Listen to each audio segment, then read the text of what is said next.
अब भगवान बाबा के समय ध्रुवीकरण 10 लाख वर्ष पूर्व ध्रुवीकरण हुआ था।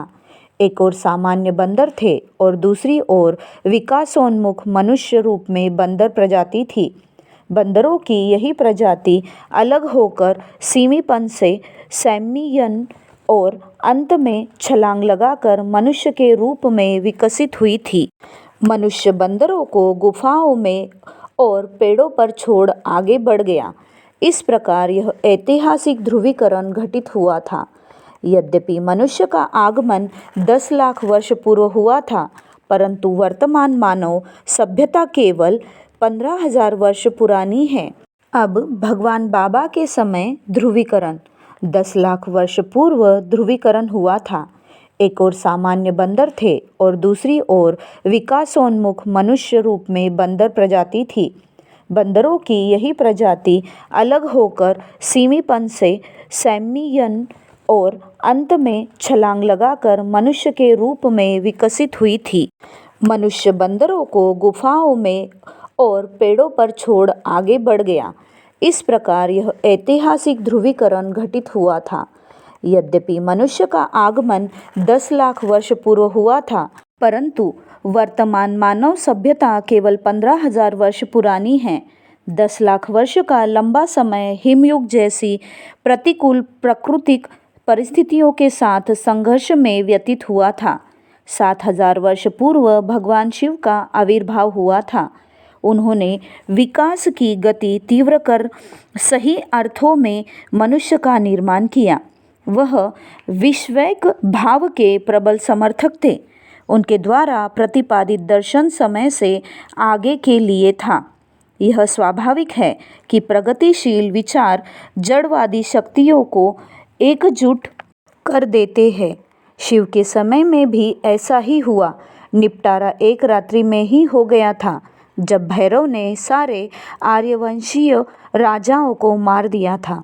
3,500 वर्ष पूर्व भगवान कृष्ण ने धर्मध्वज के नीचे समस्त भारत को एक सूत्र में बांधने की चेष्टा की थी। पूर्ण ध्रुवीकरण के लिए इस बार 60 वर्ष लग गए थे, परंतु कुरुक्षेत्र की रणभूमि में 18 दिन में ही निपटारा हो गया था।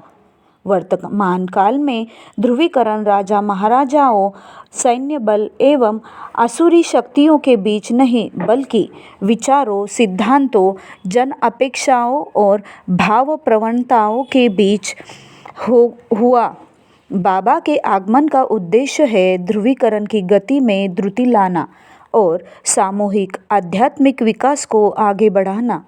चूँकि आज अनेक विचारधाराएं और सिद्धांत प्रचलित है, इसलिए पूर्ण ध्रुवीकरण तथा परिणाम के लिए व्यक्ति का एक जीवन पर्याप्त नहीं है। विचार मंथन की प्रक्रिया अब भी चल रही है। ध्रुवीकरण की गति तीव्र भी रही है, परंतु 70 वर्ष समय जब तक बाबा भौतिक शरीर में थे, पूर्ण ध्रुवीकरण के लिए पर्याप्त नहीं था। बाबा ने कहा था, पृथ्वी पर आज मुख्यतः 4 प्रकार के दर्शन प्रचलित है। प्रथम है जड़वादी दर्शन, जैसे साम्यवाद।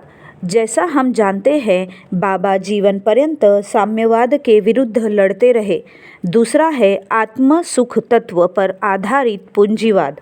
बहुत से आर्थिक विचारक मानते हैं कि पूंजीवाद का अंत सन्निकट है।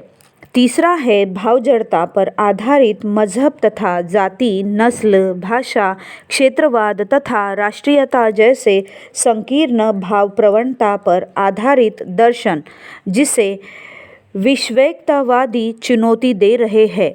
चौथा है परमात्मा आधारित दर्शन, जैसे प्रौत और आनंद मार्ग।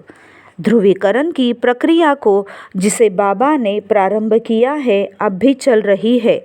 अंत में यह प्रक्रिया पूरी होगी तथा परमात्मा आधारित दर्शन की स्थापना होकर रहेगी। सद्विप्रों का सृजन होगा। बाबा सद्विप्रों के जनक है। आज मानवता रक्त रंजित है, भविष्य अंधकारमय है, इसीलिए हमें कुछ करना है। मैं कुछ करने के लिए आया हूँ। मेरा आना अर्थपूर्ण है। हम लोग यहाँ एक मिशन के साथ आए हैं। हम लोग कुछ करने के लिए आए हैं।